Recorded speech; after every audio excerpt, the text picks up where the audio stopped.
So just like wrapping up everything that's been said, in your minds, like what is some ways that we can continue to grow the infrastructure in the local scene here around music, and what can we do to attract more external organizational eyes and talent to come here? I mean, from my experience, because I've only been here for just over 2 years, and it took me a while to kind of figure out what was going on and even hear about the companies and the resources without doing my own research. So I think from that perspective, I'd just like to hear everyone be a bit more loud, to be honest, about what they're doing. Like talk about your achievements and like how you're trying to help. And from having those conversations with other people, you'll be able to grow your own kind of organization and see who can help you, and likewise, like how you can help them. So I think it's just about being more proud of the work that you're doing and having those conversations with people, and not just going to a party for the sake of having, like, just, having fun or whatever. And I mean, obviously still do that, but well, don't do that right now. Yeah, not right now, for sure. Don't go to parties, everybody. Yeah. But yeah, just kind of like having that voice and sharing it. I think a lot of it comes down to sharing what you're doing. I think that just continuing to elevate what we do, it'll be important to have people from other markets coming here to work here. And I know that MUSICBC and Creative BC, for example, before this, one of the grant programs that I thought was really cool that I was surprised more people didn't take up on was a grant to have people from other markets come work with BC producers and BC studios. And I'm surprised people weren't all over that. Because if there was an artist from New York that, if you're a producer that you can say, hey, I can get 50% of your travel costs here, 50% of your studio costs covered if you want to come do an album with me. That plus the exchange rate, they're getting a project for about 30% of market value. That's just one example of, I think, smart initiatives to try and get other markets working here, because I actually do think that's really important. I think I would like to see local artists working more with Toronto artists, with artists, American artists especially. Breaking into the American scene is the hardest part about being a Canadian artist. And I know artists that do really well in Canada that can fill, 600-800 people across the country easy. But the second they head to Chicago, it's brick. So I think we would be well served to try and build more with American artists and producers and other stuff like that. Like, we don't need to sit around and wait for somebody else to give us a $10,000 check, $20,000 check to do something, right? You gotta either fund it yourself or get it back in the back end, right? You just gotta put in that time and investment yourself.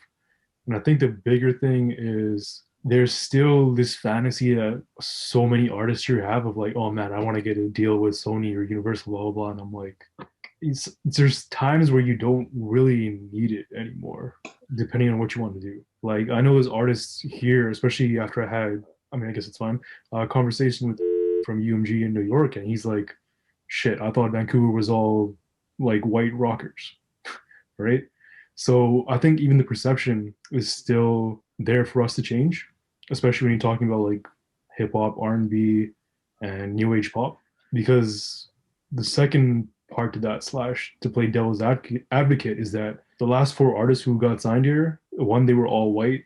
Last one was a country artist. Before that was a pop artist who does work with a lot of local acts. One who was signed off of TikTok. And then the one before that was, I forget the fourth one, my apologies. But those are your examples, right? It's people who have a lot of traction that those labels can churn out quickly. Mm-hmm. Which maybe doesn't benefit the artist as much as they think it does. I think the infrastructure is going to grow. I think that it's growing slowly and slowly. It's going to take, some outside eyes and perspective. But I think the biggest component is going to be the people that are here on the ground, building it, investing in it, scaling it. And I think that should be the focus. I think that's the thing that's been lacking the most in the industry historically, at least from my perspective. And was the main reason we started Chaos Club, the lack of infrastructure. Yeah, we need more Chaos Clubs for sure. For sure. And I encourage it 100%. Well, yeah, when Universal and Warner and those record label and publishing companies were here, there's more happening. Obviously, the rock, indie, pop scene was booming. At the same time, hip hop is doing its thing too with the Swollen members, the Rascals. There's a little bit more, activity here in Vancouver. And then we talked about kind of that gap. I think right now we're trending upwards, and we're starting to see other genres start to like really get big, and the artists within it are starting to gain some like global recognition. So I think naturally we're going to see those record labels and publishing companies come back to Vancouver. I think I already mentioned it, but it's one of my long-term goals is to make it big enough where people will want to be here. But that starts with the artists, and it starts with the music. Just like from the ground up, you need to plant the seed and watch it grow. It's going to take a bit of time, but eventually we'll get there because we have the talent, you know what I mean? And we're already seeing artists blow up like globally. And then as that's continuing to happen, we're going to start to get more global recognition. So just be patient and keep putting in that work and collaborating with one another and uplifting each other, and our scene's going to go crazy. Like, I think we already know that it's going to happen. It's just a matter of time. So. Now, I was going to say real talk. We have a stash problem here, especially in our hip hop / R&B / pop community. There's so much sitting in the bank for so many artists in the city. It's just like, I think they have a fear. Yeah, time to get it out. Right? But no, it's funny because I feel like on that note, like you said, now that there is this newfound like exponential growth happening in the city, it's really been happening by like, to put it simply, like artists are realizing you grow by not looking around you, but looking forward. Yeah, exactly. Right? Yeah. Like there's no point in seeing what's happened before, what's maybe buzzing right now. It's where do I go from here and how do I keep pushing forward in that direction? I've been doing two types of things. So one is the studio sessions where I bring in different collaborators who have never worked with each other, and they have a studio session. Even if they don't come out with a song, it's a dope because you're collaborating with another person that you've never worked with. It's good for skill set to try different things, but also like networking. It's good to like meet the people, right? On top of that, I do those workshops, the royalty workshops. We call them SOCAN 101. So that's more like business stuff. That's just like education. So it's cool to have like the creative stuff and also the education. I'm trying to like really go hard on both ends to like do what I can for our city and our province. I just want to be the devil's advocate for a second. We just had a conversation about if you want to make a change, why not be that change? As long as the narrative is us and them, we're still stuck in some kind of mentality that we are reliant on them. By having that attention back on Vancouver, even if it wasn't a label, let's say it was the equivalent Blueprint in Toronto paying attention to us, that means there's something more of value here that people are now paying attention to. And because we're in a place where we don't need to go to a label anymore to capitalize on that value, that means we're continuing to grow as a scene. So how can we continue to grow? Like the guys from Chaos Club, Buck, unfortunately couldn't be here, are trying to be their own idea of infrastructure and building out a full house of like visual team, film team, etc. How do we do more of that? And they're based here. Exactly. Yeah. And they're doing it. Yeah. And they are being that change. I think maybe the reason left is a good thing is because we don't need them, and they realize that, like we don't need Universal Music to have a headquarters here. So yeah, just thinking about even festivals and like bigger shows. Like I noticed that Toronto, they get like most of the big artists, they want to go to Toronto first. They skip over Vancouver, so sometimes we're forgotten about. It's like talking about the record labels and all that. I'm not sure what it is, but like we do have like we get missed on some of the tour dates. I don't know why that is 100%, but yeah, definitely like keeping consistent and showing what we have. We'll always people will be looking at Vancouver as a stop to go to. I know like Snoop Dogg likes to stop in Vancouver a lot. He's always chilling out here, But I guess I don't know if it's with the border crossing coming up from Seattle or wherever. It's harder to get here. Yeah, and I noticed that like some tours don't make it this way. So just seeing how to expand that would be dope also to make the hub bigger. I think our concept of infrastructure is like a blank canvas right now.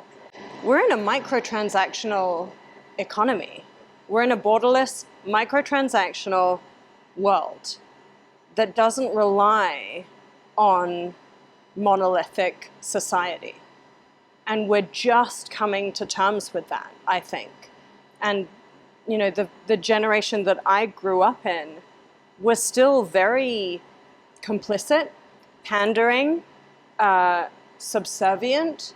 You know, I grew up in a number of colonized states and am half white and Chinese and Nepalese on the other side. I'm very much a mixed race product of colonization in some ways. And we have to question what that infrastructure could look like, I think, before we even try to build it. Because otherwise we're grasping at previous frameworks that I don't think are built on foundations I want to stand by. Stand on, right, that's great. Yeah. And that's a difficult conversation, but actually that's why I was so grateful to be here, because this is what we need to say. We have to ask, what do you think, SJ? What do you think the answer is? To break it down even more, I think, because the reason I personally wanted to dive into that question more was, it goes back to what we were talking about earlier. There's artists who don't know what to do outside of making music. Mm-hmm. So we can show them, hey, if you work with these guys who are from Vancouver, mm-hmm. they can help you but guide you in certain directions or give you support in needs that you might not know how to approach otherwise. For example, how do I go make a music video? Yeah. Like, there's so much involved with that people really have no idea of how to approach it. Mm-hmm. So expanding that where people have a wider breadth of resources to knowingly go to versus like talking to all your homies, as much as that still works. Yeah. It'd be nice to formalize that idea of reaching out to your network, as much as I hate that term, and being like, hey, I want to get this project done. Who should I contact and where should I go? Yeah. How do I promote it? How do I fund it? Okay. Right? Putting the entire onus on an artist isn't doing them a disservice, but it does take away from them spending more time making music. So to minimize that as much as we can is my idea of increasing infrastructure in Vancouver, mm-hmm. where you now have a track that's turning into a railway, basically, where once you're on it, you know where to go, where it's going, mm-hmm. and what stops will be there along the way until you get there. So let me ask you a question. How many of the people that you know are members of MUSICBC? Personally, it's lower because there's a lot of organizations who actually don't know they actually apply for MUSICBC membership. So there's actually that. But artist-wise, it's a pretty good percentage, actually. Probably like 60, 70, maybe 75 even. But yeah. How about you? Are you a member of MUSICBC? No. Actually, I don't know. You have to sign up. That's something I'm pretty sure I should be. This is most of the time what people say. So I respectfully, and I'm of course biased, especially as a representative of the local music industry association whose job it is to empower people to have those resources. If most people are giving me a question of, I don't know where to go, but they haven't gone to any of the major bodies that could answer any of their questions, it's a problem. It's a problem on both sides. Now, I'm not saying that it's the artist's fault in any way. It's our responsibility as MUSICBC to also provide you with the information to show you that it's really important. But it takes two sides to come together to understand the value of each other. And I think that's the bigger question, is when you say, what infrastructure can we build? Not enough people are saying what infrastructure exists. And then if that infrastructure is not working for you, you need to speak to the people who can help you change. We just had our board, our annual general meeting, and we need to be more engaged. And I try so hard not to be that yelly person that says, get engaged and be the difference. But there is a point where I have to tell you what the opportunity cost is of you saying, not you, these are just questions we're talking about, but of a person saying, I don't know where to go without having even tried. And I don't know who to ask without even having asked.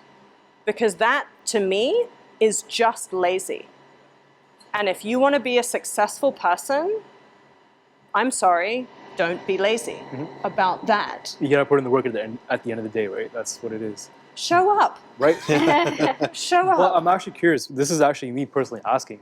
In terms of like the example of not music video funding, but like production, like what questions could I answer from MUSICBC in that regard? What questions could you ask MUSICBC? Yeah, of like music video production, because that's something I wasn't aware of. Well, like the funding I'm aware of, but not like... Okay, but if you were, let's say you pick up the phone, you call Kentia, who's works at MUSICBC, and you say, I'm not a member right now, I've got to produce a music video, I think this is going to be the best thing to do.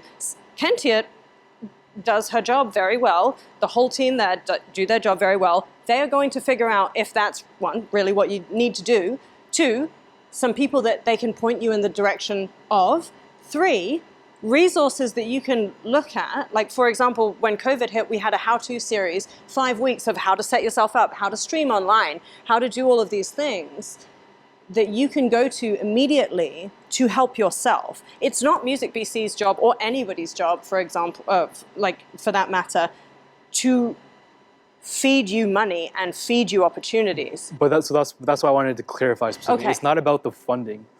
It's like purely, like let's say they didn't want to ask a question about funding. They're a fresh artist who maybe dropped their first 5, like they have a decent following. They actually have traction on the music, but they've never made a video, for example. Yeah. Just to continue on that example. And they're like, hey, I want to go hire a director, et cetera, et cetera, et cetera. And I don't have enough of a network / friends to reach out to. Yeah. Hey, can you guys help me out? Like, what would be the average / like ideal / What would be the type of response? Exactly. Well, it would be like anyone getting in touch with me. I'd be like, I don't know how to direct a music video, but I know someone who does. I'm going to send you that way and let you find out whether they can help you. And if they can't, if they're a good person, and let's look at who's around the table, every single person here is here to elevate the music industry. So everyone in that industry association on that team is there to help you however they can. They might not have the answer for you, but if you call them, they'll try. And this is why I say it's a two-way street, because it's MUSICBC's job to go and find out, and the reason I'm sitting here right now is because you reached out to us, right?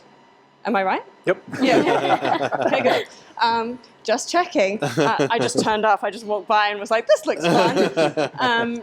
But you reached out to us. It's now our responsibility to honor that. But it's also our responsibility to reach out to you afterwards and say, hey, can we do things together? That's how you centralize. That's how you you stop perpetuating the fracture, which is the thing that both of you have spoken about before. And I love the idea of that not existing. We don't need to live in silos. We need to celebrate the diversity that we have, but we need to centralize somehow. 100%, yeah. And I think we need to do that. MUSICBC happens to be the provincial industry association. Creative BC is also a great resource. Factor is also a great resource. But Neha and I have been here for a few years, and we probably know more people in the music industry than a lot of other people do, simply because we picked up the phone and asked. So again, it comes back to show up, provide value, what you said, and I loved how you said it actually, present the value rather than yourself. Present your value. And we need to understand with all these elections, all this societal change, that this is a together thing. This is not a how can you help me? This is a how can we do this? And I think that's what needs to be the narrative. And I would just encourage people to utilize all forms of, leverage that they can. We're so lucky here with the Creative VC program. Shout out to Lisa Baer, the Minister of Culture and Arts, and other people in those organizations like Brenda and stuff at Creative VC that work so hard and give us opportunities that they would literally kill for in the States, for example. So if you're able to receive funding to start initiatives, to start a label, to build a studio, to develop your career as an artist, that's already such like a powerful form of leverage that we have here. So I would encourage everyone to utilize resources such as that to start building their infrastructure, because it's an opportunity that most markets do not have. And it almost sounds too good to be true, but it is true, and you can use it. And as long as you put in the work and write up a proper grant application, you can get that money. The last sentence there is the problem that so many artists have. I think they're really afraid of writing grants because the minute they get rejection, they just lose so much of the energy and realizing, oh, I spent all this time writing a grant. I understand, but if you talk to people like Francis, Brenda, people like that, like, just apply again. Yeah, we had to do that for our studio build. We applied first time, didn't get it. Applied second time, we got it. That's what I'm saying. It's really just the persistence, because I understand it is a solid amount of time investment sometimes for some of these grants. Like, some of them are 3-4 pages long, but like, you got to spend the time. It's not, again, going back to what we said at the beginning, it's not just making good music. There's so much more involved that you need to do. Right? Well, and you have to have your ducks in a row from a business standpoint. Like, a lot of artists will be like, oh, are you going to apply? And they're like, oh, I haven't filed my taxes for 5 years, so I can't, or whatever. It's like, yeah, okay, maybe you should figure that out. So there are some barriers to entry, but get your business in order because it pays dividends across the board. Yeah, I mean, MONSTERCAT only has an infrastructure now because we built a strong foundation. So, I mean, from hearing everything that we've just talked about for the past 10 minutes, I feel like it's not a matter of, building an infrastructure, but building a foundation. I don't feel like there is a solid foundation yet for how information honestly is being disseminated between artists, organizations, and like Christina said, it's on both parties to want to find that out and help each other. MONSTERCAT has a infrastructure, but we got there by having these types of conversations when they first started and reaching out to the people that they needed to help them kind of go in the right direction. Yeah, they reached out to the place that I used to work at. Yeah. Just cold called and went, we're a local label. And we were like, okay. And they were like, do you want to have lunch? And we're like, okay. Yeah, they were originally based in Waterloo, Ontario, and they moved here. So they moved to an area that's further away from the established industry within Canada, and they built it from here. But they didn't do that without having those conversations with every other person that would take the time to speak with them. So I think, didn't even know that. Yeah, so I think it really boils down to having information being disseminated well between organizations and individuals who are hungry enough to take that step and find out more. I love that. Build a foundation. Yeah. Let's build a foundation. Okay, quickly before we end, I just want to end with this quote because I think it sums up perfectly exactly what you're saying. It speaks about the advanced culture cluster, because I feel like that's exactly what we're talking about right now in this moment. So Professor Sacco in the research essay says, integration between entrepreneurs, collectives, and big name firms, companies, creating an advanced culture cluster characterized by an industrial atmosphere strongly oriented toward the production, absorption, consolidation, dissemination, like you said, of new thoughts and tech by an ethics of competence, competition, and risk, but also a strong sensitivity towards social inclusion. So I feel like if there's some way to, by bridging the gap between both sides coming together to work together, I feel like creating that, like he says, the advanced culture cluster, I feel like creating that and then finding ways to help, in your example, help the artists that are asking those questions. I feel like even this conversation and everything that's been said, I feel like creating some sort of advanced culture cluster, whatever that looks like, I feel like that's a perfect way to move forward with. It's a great foundation. That's a good point. I think it ties perfectly into the next audience question here. I believe her name is Savannah. Her question is, Vancouver has so much talent, yet there seems to be a glass ceiling. What do you think about this, and what do you see about being the contributing factors? There is no glass ceiling. I don't see any glass ceiling. I don't agree with that statement. A glass, what does glass ceiling mean exactly? What does it mean? I guess they just mean a ceiling, just mean that they can only go to a certain level is what she's trying to say, but she just doesn't know that there's a couple artists right now that I don't know where is the ceiling, what's she talking about, because maybe no money just went gold in the US. Yeah. So is that the ceiling? Insane. If that's the ceiling, I'm cool with getting gold plaques. I don't mind if that's the ceiling. He's doing world tours and selling out every single show, selling out merch. So if that's the ceiling, I'm cool with that ceiling. Yeah, I mean, people forget like Vancouver is like a major fucking city. Like you have a lot to work with. You know, like if you're living like farther out in like Nelson and like stuff like that, or you're in some of these places in the U.S. that aren't like LA, New York, Atlanta, Chicago, like a main hub. Like Vancouver is like a major city of Canada, so like I feel like other cities have like way bigger disadvantages, but I don't think there's not really a ceiling, so to say, in a major market like Vancouver. Anyone can kind of make here, especially, and we spoke on it, like the new ways you can kind of promote yourself online and globally, like your location matters a lot less. So definitely agree with Johnny. Yeah, no, I'd say the same thing. I agree with both of you. I'd say it's not that there's a ceiling, there's maybe more barriers because there's a lot of infrastructure here. Yeah, that's maybe the big difference. And obviously, like with the things with technology and other things, that we've slowly been able to erode those barriers.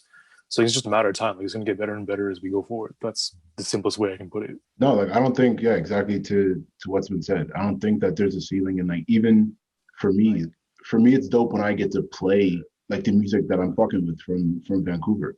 Like that to me is dope, and I can see the trajectory. Like even some of my favorite artists out of Vancouver, like I get hyped when they drop new songs or new projects or whatever. Because to me, it's like the same feeling as when like a big name artist drops. Like I'm anticipating the drop because I know that it's going to be like quality content coming out of Vancouver. So like for me, like yeah, exactly to what has been said. Like I don't really see the ceiling. I'm just excited for the music, really. But so speaking of things that are outside of Vancouver, in this sense for this question, so talent in Canada seemingly always seems to make it out on their own. If we take the examples of like a Weeknd or a Drake, and why do you think that people in Vancouver try to emulate that model? And do you think that it is a good model to emulate, or should there be more collaboration and a coming together and working together? Well, wouldn't that model imply like needing to work together? Mm-hmm.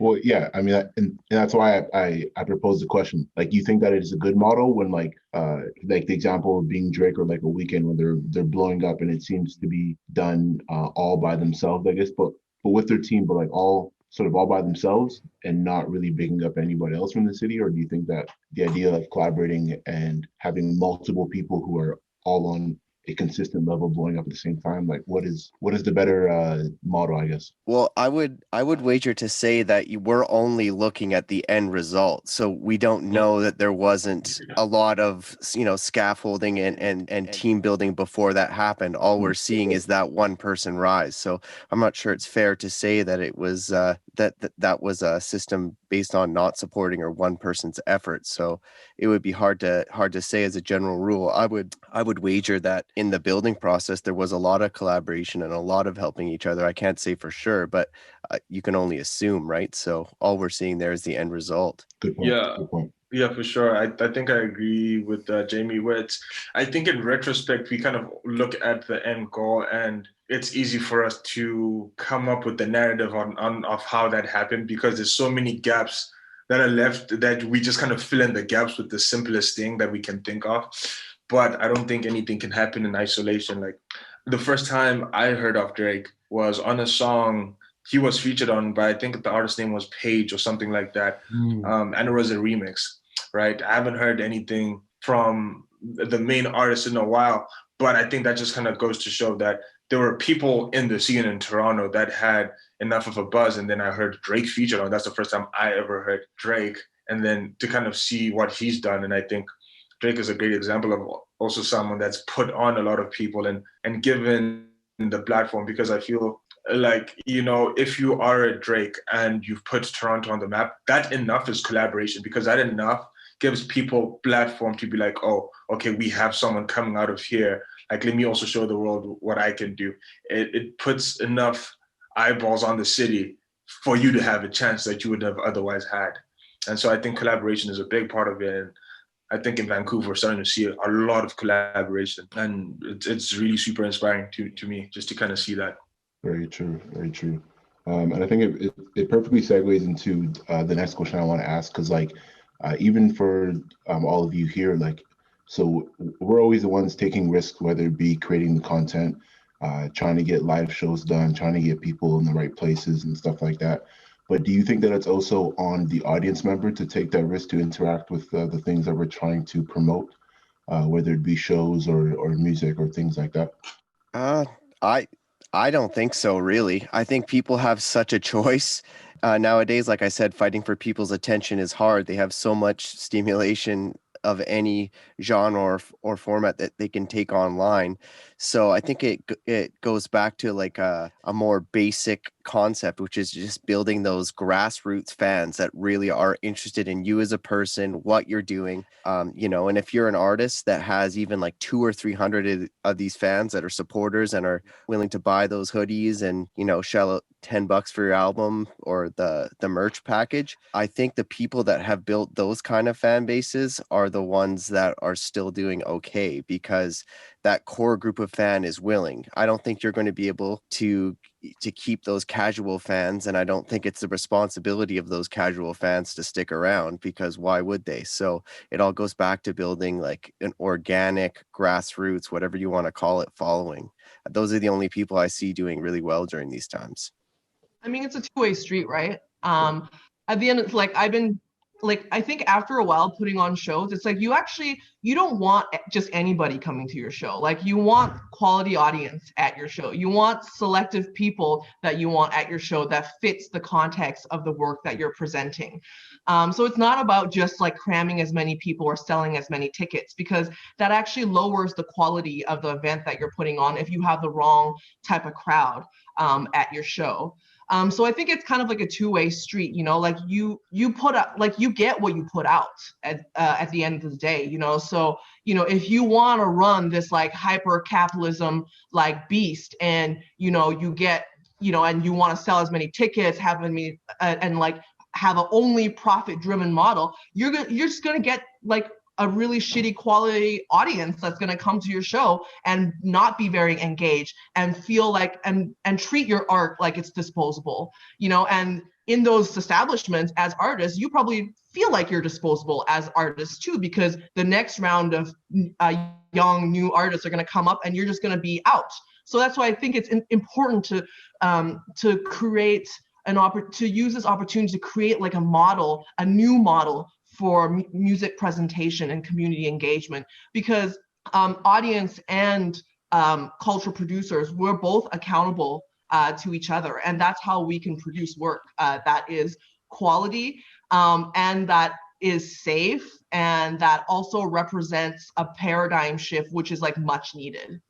I was going to say, totally going off what Nancy said, it's quality over quantity, and it's definitely a two-way street where if we create for the people attend, so we can keep on creating. And I think it's exactly that. You pan to the people you want to come, you get what you put out, and definitely quality over quantity every single time, because at that point the attendance or the audience becomes part of the experience as well. So if everyone's engaged and into it, then your experience has only been highlighted and bettered by the people. Yeah, I think obviously we didn't have any artists on this panel for a reason, but I think a lot of artists would agree in saying that they would much rather have 50 really engaged people at a show than 200 who aren't paying attention and talking to each other while they're performing, right?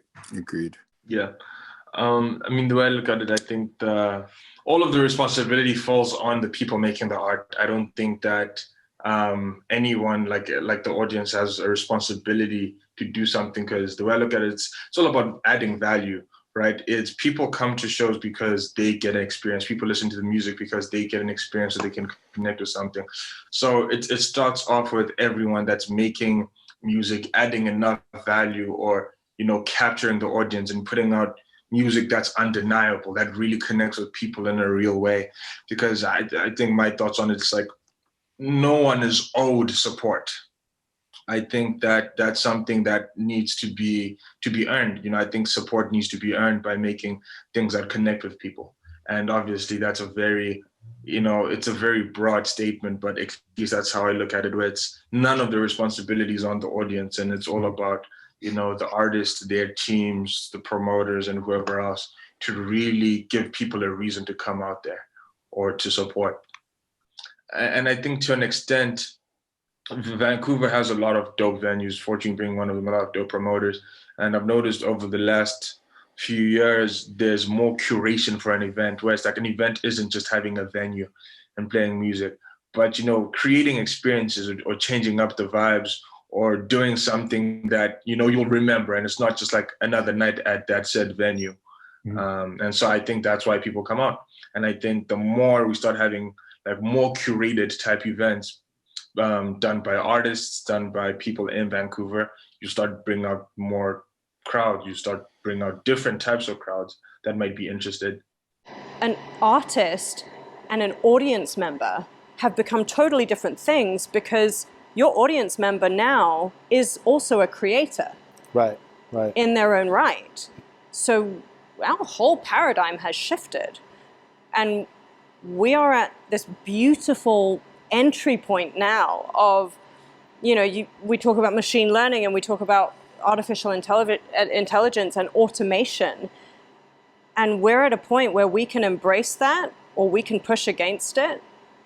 But either way, we're going to have to find ways to transcend it and utilize what only we can do and go back to the music itself, because you can automate music now. You can, there's apps like HumTap and apps that will help you to make music without being a creator. What is it that differentiates you? And knowing that as an artist and watching the world change and how well we're going to be able to adapt is what's changed. And it's thrown us into disarray, but I think it's also given us the opportunity to evolve if we decide to take it. Yeah. I think back in the day, music used to be the biggest thing for an artist that they had to focus on. And like you said, that is changing. It's not just about your music anymore. And it's the artist's responsibility and management surrounding them to really be eager and looking for those opportunities.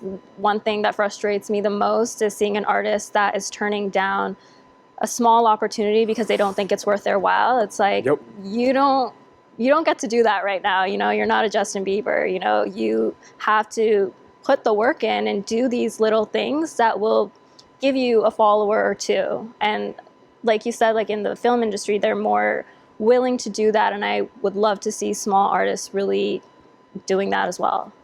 It's really funny you say that, because we were just going over the Fraser Valley Music Awards. And there's a bunch of artists we told who were fully eligible to apply who just didn't get around to doing it. And even on that note, like there's a bunch of, we're lucky in BC to have a pretty strong grant world, if you would. Funding initiatives here. Funding initiatives in general, right? But you see artists who, one, don't want to put in the time to do it, or two, find themselves in a way where they're very headstrong in the idea of making everything themselves or being like self-funded. I did everything by myself. I got here by myself. Without realizing a lot of those artists who you look to who also do that have done that with also additional funding. Even in Toronto, like there's the equivalent of Creative BC in Toronto as well. I can't remember the name of it off the top of my head, which also actually gives out as a percentage, I think, a little bit more than BC does. You're talking about a funding body? Yeah. Factor? No, it's not Factor. Oh. It's strictly to Ontario. I just can't remember the name of it anymore. Oh, okay.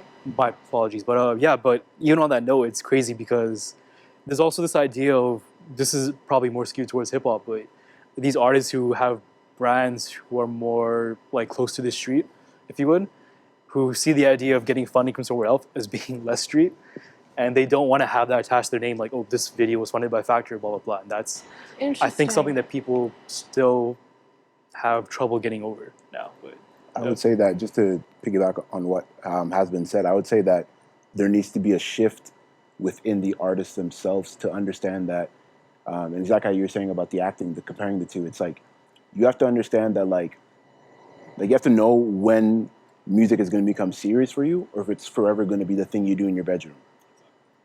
Because, like, and I feel like a lot of artists have the mindset that of like, since I'm making this music in my bedroom, it might never leave my bedroom. Sure, I might get a local gig here or a local show here, but it's like, they're not thinking about where this could take them 10 years, 5 years from now.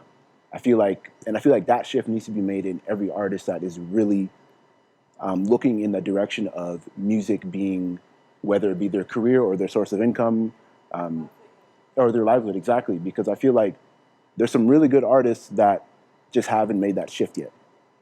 And I feel like that's an important shift that I feel like every artist or every creative person needs to question within themselves if this is exactly what they want. Because sure, you could get your friends being like, oh, you're really good, blah, blah, but it's like you yourself have to have that sort of that will to be like, okay, I think that I'm good enough to take this beyond my bedroom, beyond the local gig, you know what I mean? So I feel like that shift needs to happen within artists locally. Do you think that's like a generational thing?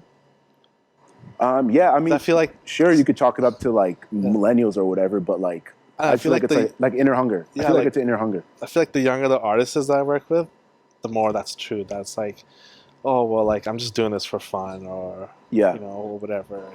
I think we have actually come full circle, because I think it goes down to having that community around you. Yeah. So like if an artist feels like they need to do something on their own and they don't really have that support, then they're less likely to reach out to that support too. So that's why it's really important to build and like surround these smaller artists with the resources and make sure that it's easily available for them to hear about and even like learn more about and get that help that will encourage them to take that next step. Because it is very daunting as an artist, you know, when you're going from just making music in your room and then moving forward into trying to make a living off of it. You're putting a lot on the table. So it's having that community to support you and give you the knowledge and resources, I think is so important. It's definitely a scary step.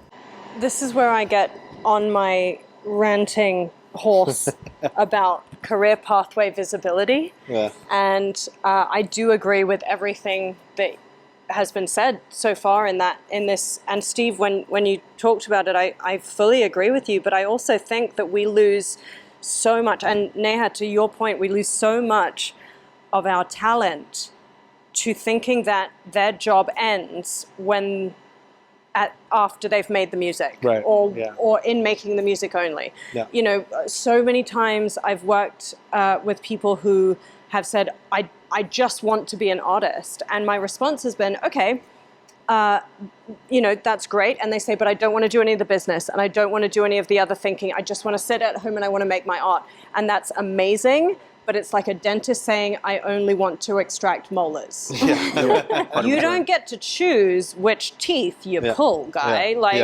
You have to understand that there is an entire mouth to deal with, and the anatomy, and the biology, and the paperwork that comes with being a dentist. So if you only want to be an artist in this day and age, then you have a very narrow concept of what being an artist today is.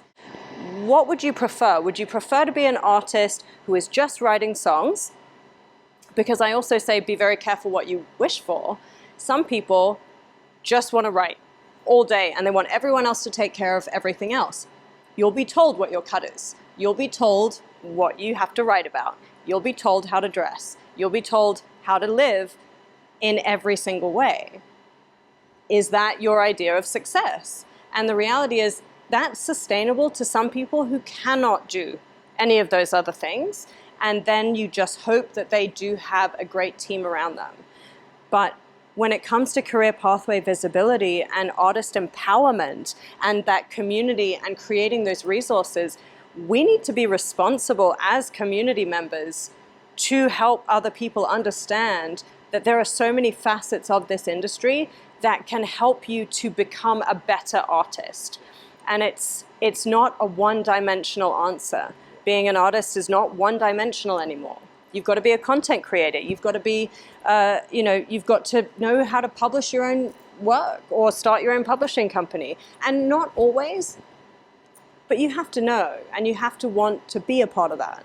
Like, to put a bow on it, basically, I think that artists still, I shouldn't say artists in general, but a good portion of artists still don't understand all the other aspects besides the actual creation process of music. The business, the dealings, the promotion, the branding, any other sort of non-musical work is so out of their head because they're so in a mind state of making the best music they can. Yeah, which is great. Do it. You should do it. Mm-hmm. And that's what I'm saying too. Like, I wouldn't want anybody to ever stop pursuing what they think is best for themselves in that moment. Yeah. But they have to realize there's all this other work that does need to get done if they want to make it, as we all said, your livelihood. Yeah, and also understand what the opportunity cost is. So if you say to yourself, I am just going to be an artist, I'm just going to be a singer, then that's great. If an agent finds you and hires you and puts you on in a lounge to sing 5 nights a week, you've achieved your dream. Don't complain. Yeah.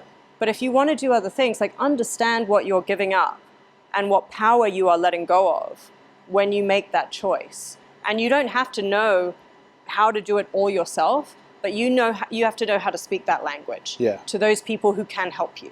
Because otherwise you end up, I was in a publishing deal, none of those songs got released. That was 4 years of my life. I don't want for people to go through the same things. Yeah. And there was nothing malicious about it. It's just life. Yeah. It just happens, you know?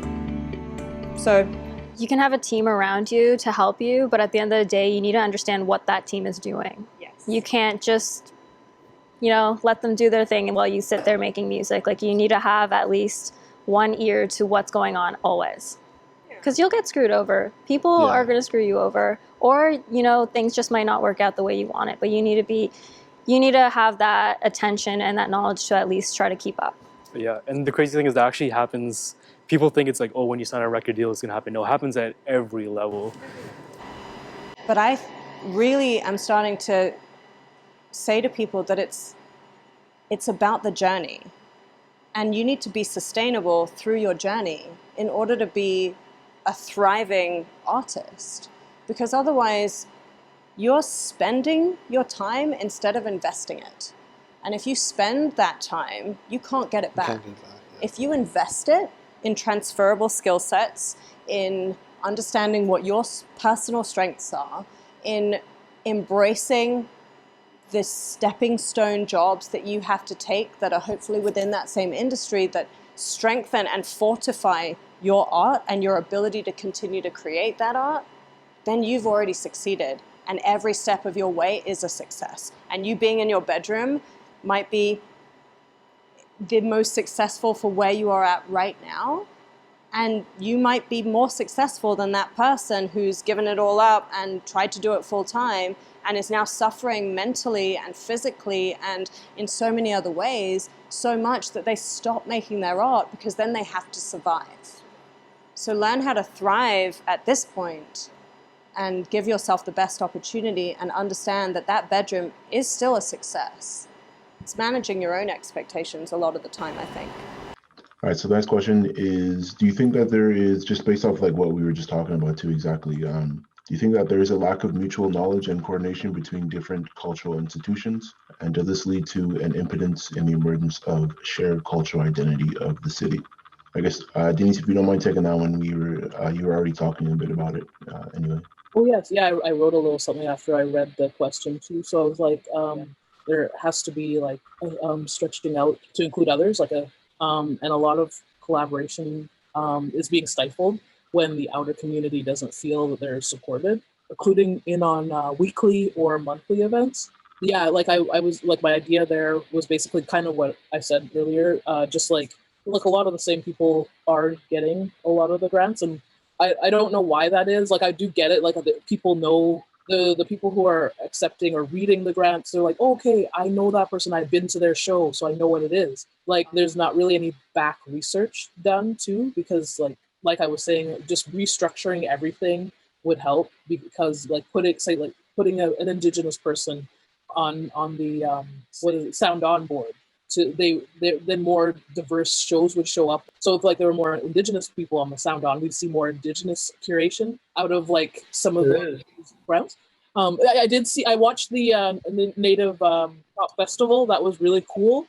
I don't think that had anything to do with Sound On, so I'm happy that happened.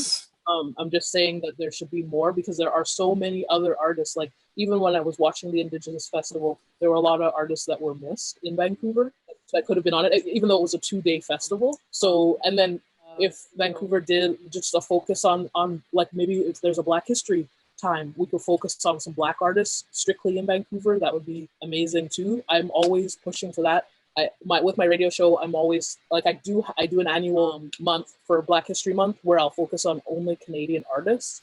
Like there's a spotlight, and people are able to find out some of those Black artists that are they aren't that known, and maybe they'll get a little bit more recognition when they have a platform to talk about their work. Mm-hmm. I think Coots is about to say it too, but I just wanted to clarify. There actually is, Sound was still a thing. There was an Indigenous person on the board, and one person who was also mixed Indigenous. I think Coots wanted to say something on that note too. Yeah, a little bit, man. I think anytime when the decision makers, the infrastructure is mostly one, race, then other minority groups or groups in general are going to feel less connected with it. So I think I mentioned this before, but I think the top needs to reflect the bottom and everything in between. It's no surprise Vancouver is very beautiful because it's so diverse, and we need that to reflect what our creative industry is. I definitely think it's majority white male, and that needs to change. Well, and like we said before, you have to make it economically feasible to garner their attention. You can't expect them to pay attention to you if you don't have the draw. It's the same thing with labels now. Labels don't want to talk to you if they can't see your monthly listeners and see your engagement and see your statistics. No one wants to build anything from scratch anymore. So you've got to get it up and running up to a certain point where you can even have any expectation that commercial entities are going to have an interest in you anyways. I think adding to what just said, that I don't think there needs to be a bridge, but I can tell you most of those larger like promotional groups don't really know what's happening a lot of the time, because it's not really a part of the bottom line. Part of their bottom line / a part of the regular revenue sources. Like the people running a lot of club nights, besides probably the best examples of fortunate celebrities, don't really care about what's happening in terms of local music, frankly. I don't think there really needs to be a bridge. There just needs to be an expansion of, again, these groups like Chaos, the oppositions, etc., to have those continue to grow, rather than needing to go seek like additional funding or whatever else you from these other groups. Especially when you have access to SOCAN, MUSICBC, Factor, etc., right? For sure. I think honestly we'll just keep this going, because I think everything you guys are saying is exactly on point, and it's all correct.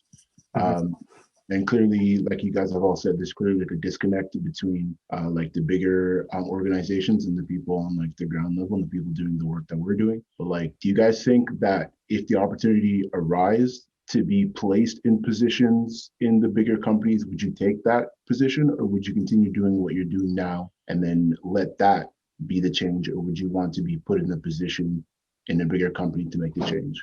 One thing I always say is those people that are the bigger platforms, they were grassroots at one period of time, and through doing it their own way, created different experiences and different values to become who they are today. And I think that the future bigger players need to be born and need to kind of carve out their own lane. But it's a mix, right? Everyone has different goals. Everyone has different perspectives. That's just kind of how I look at it. I tend to be more like, start small and figure it out, because there's no other way to become that by just doing it. And some smart, some strategic partnerships along the way are probably going to be key to that. You might need to work with a blueprint to get the venues that you need and to get access to certain things. So I think at the very least, it's probably going to be a bit of A and a bit of B anyways. Yeah, I was going to add to that, like on a personal level, because there was this whole idea of not wanting to be commercial, to put simply. But we got to a point where we realized we need commercial partners to get certain access to have certain doors that are opened that might have taken that much more effort if we didn't partner with these brands.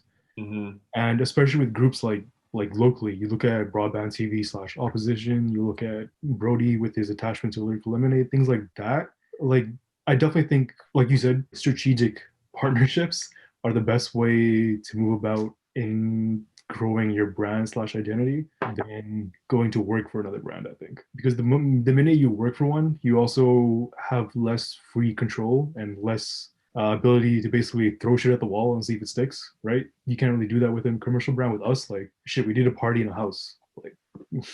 Like how many times? Like 3-4 times I found out that it actually works decently well, even money-wise. And then we did our most commercial party inside the club, and we're like, that works too, right? You couldn't really do both if I worked for a Blueprint as an example, right? Yeah, it's a good question. It's hard to answer within reference just to like myself and like my personal career, because obviously I'm really invested in growing opposition, and I'm nowhere near done that, so it's not something I'd want to like abandon. Like I want to see that and continue to grow that, and ideally get to a point where I'm not really as needed as much, and then maybe at that time I would look at something else. But I have when I'm older, I've always kind of dreamed of working at a bigger company. Like maybe it's a company that I currently hate right now, or not hate, but don't like the way it's structured, and kind of helping change things from within, because I think that's where you can have like the biggest impact. But that's also, it's tough because it's also like can be a struggle. Like that company also has to be invested in doing change as well. It doesn't come down to just an employee. It's really about like the company's vision and direction. But, so yeah, it's a little tricky to answer, but I think I would definitely just want to be involved and work with these companies more, and like help make those changes that need to be done. I mean, as long as it weren't like conflict of interest, I'd do it all. You know what I'm saying? Obviously, I don't think anyone who's managing an artist or works at a record label should be doing anything with grants or anything like that. But there's other roles, there's other roles that some of these companies should make. And if it weren't conflict of interest, then yeah, I'd do it all. I think that's also part of the problem too. Like people like us, we like, you can kind of tell when you talk to someone too, even if it's just for as long as we have been, like obviously I know Johnny a lot better, but you can already tell where their heart is in it, if more for the music and more for the artist. And typically when that happens, you usually end up in like a management role or something to support the artists, or like a label role. But I feel like a lot of these people, and I can't like blanket say to everyone, but a lot of these people who work at maybe, the major labels, the Spotifys and stuff, to some degree, like just the bigger companies and the government companies, they are more so looking at it as a job instead of like their life. I feel like that's a really big disconnect when you more so just look at a job and just your career and just like a 9 to 5. You don't really create change. You kind of just keep things as is, because I don't want to blame any of these people for the problems that exist today. It's more so it's deeply rooted in what's been created for these bigger companies and also the countries as a whole. Like what you touched on there is kind of the key point, is that at the end of the day, these are still jobs for these people to to support the scene / the artists around it and within it. So I think the bigger issue is that, like you said, people like who are on this panel, besides the organizations themselves, don't really see themselves on these panels because, one, it's a conflict of interest. Two, they want a much more hands-on approach to the people they work with and see the tangible difference that they can make in these artists' careers / developments, right? And I think this also adds on to what Johnny says, is that it would be a deep conflict of interest. Like, for speaking personally here, like for us, we've had multiple people ask us like, hey, do you want to manage us? And I'm like, the minute I do that, it means the other people who I work with are going to now look to me and be like, hey, how come this artist got this slot or this deal and I didn't, and I need to work with them still, right? So there's that issue too, and that carries over to these government-backed organizations where you do see these network / relationships that are more closely together, like the one I mentioned earlier, then of course they're going to get more money. Of course they're going to have more access and more eyes to these problems. And I think like there's no easy solution. It's really just both of what you said, is that there needs to be new roles to, like, not to sound woke, but to diversify and also have a better outlook on what's actually making a difference in Vancouver, especially genre-wise and music-wise.